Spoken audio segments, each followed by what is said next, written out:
Now, I know many of you were expecting or expected me to be crying right about now or to be sad. Unfortunately, the reverse is very, very true, because I believe that everything happens for a reason, and sometimes only God knows the reason. It's a sad day on our farm today. We've lost a dear friend. We've lost two rabbits, one being a kid of 3 days, so I won't really go too much or so much into it. But one that has really caught my attention was, I think, 8-month-old male rabbit that has been, I think, one of our greatest companion here on the farm. He's given us great kids, and unfortunately we've lost him. Somebody would be wondering, why all of a sudden are we making this? We decided and chose that on the Duke's Farm channel, we shall be sharing our losses, our benefits, our profits, everything. Like, transparency is our top priority, and that's why I'm actually sharing with you, so that you can avoid losing rabbits on your farm once you choose to start. So we are going to carry out an autopsy, I think. We're going to operate it and see what could have caused it. But 3 or 2 days back, it had some cough, it was sneezing, and we tried to treat it here and there. The normal cough we knew it was, unfortunately it died. So I can't really establish what has killed it. And that's the reason as to why we want to carry out something like an autopsy or something to find out what could have caused it. Could it have been a bloating of a sort?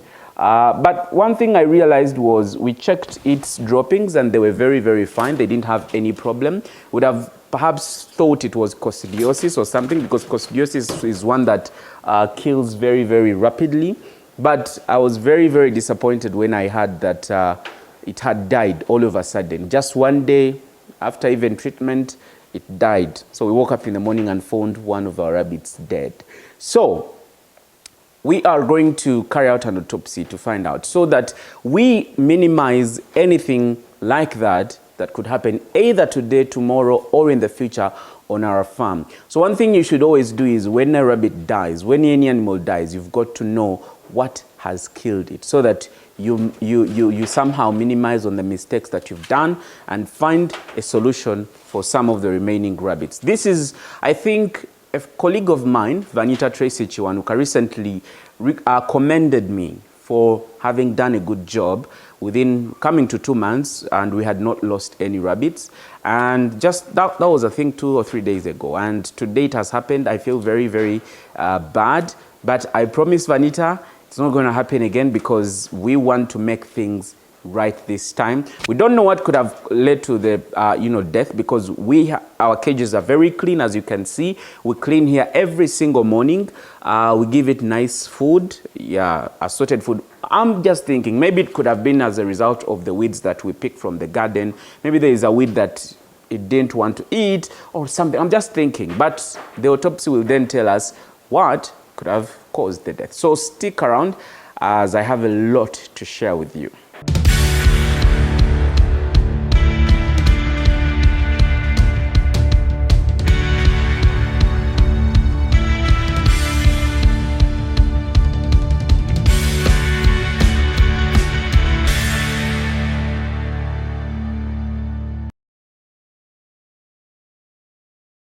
So like I had promised you earlier, we decided to do or carry out a post-mortem on our rabbit that had died. It died in the morning. It was sick since the other day. It had refused to eat. So we tried to, it had some small flu and cough here and there, sneezing. So we thought it was flu. Unfortunately, it died. So after carrying out a post-mortem, as you're seeing, we discovered that it didn't have a bloated stomach.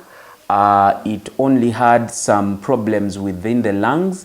As you can see, those lungs are supposed to be somehow like, I think, pink. And so it had changed to something brownish. And then we discovered that also the liver was, I think, rotting, or it had some damage as well. So in conclusion, I think it had both the lungs and liver problem, and those ones could be actually attributed to either a fever, yes, or a bacteria. And that one is called hepatic lipidosis. Now, hepatic lipidosis is caused by an accumulation of excessive fat in liver cells, and it's usually triggered by anorexia. Yes, these are biological terms, so some of you may not necessarily be knowing them. And the loss of appetite happens as a result of many factors, including pain, stress, chronic fear, inappropriate handling, visits, among many others. So in the last couple of days, it had refused to eat. We tried to force it to eat, but nothing was actually going on. So I think the disease was escalating, unfortunately, under our nose. We thought it was just a simple flu that we could treat from the farm until we lost it today. So what we've decided to do is to take all the precautionary measures that we can to be able to at least save all the other rabbits that we have on the farm. We suspect either it might have eaten a weed that is not supposed to eat, because my boy here, who normally gives it food, sometimes doesn't take the opportunity to look through the weeds to see which one doesn't need to be taken by the rabbits. That's all I had for you today. Please leave a comment in the comment section and like this video, share it with different farmers, share it with your friends that are in need of actually making this. You can reach me on those particular numbers on the screen, or write to me at dukesmedia12@gmail.com, and I'll be responding to some of your questions, some of your queries. I'll be showing you more videos in regards to rabbitry in the next couple of videos. So for now, it's a goodbye.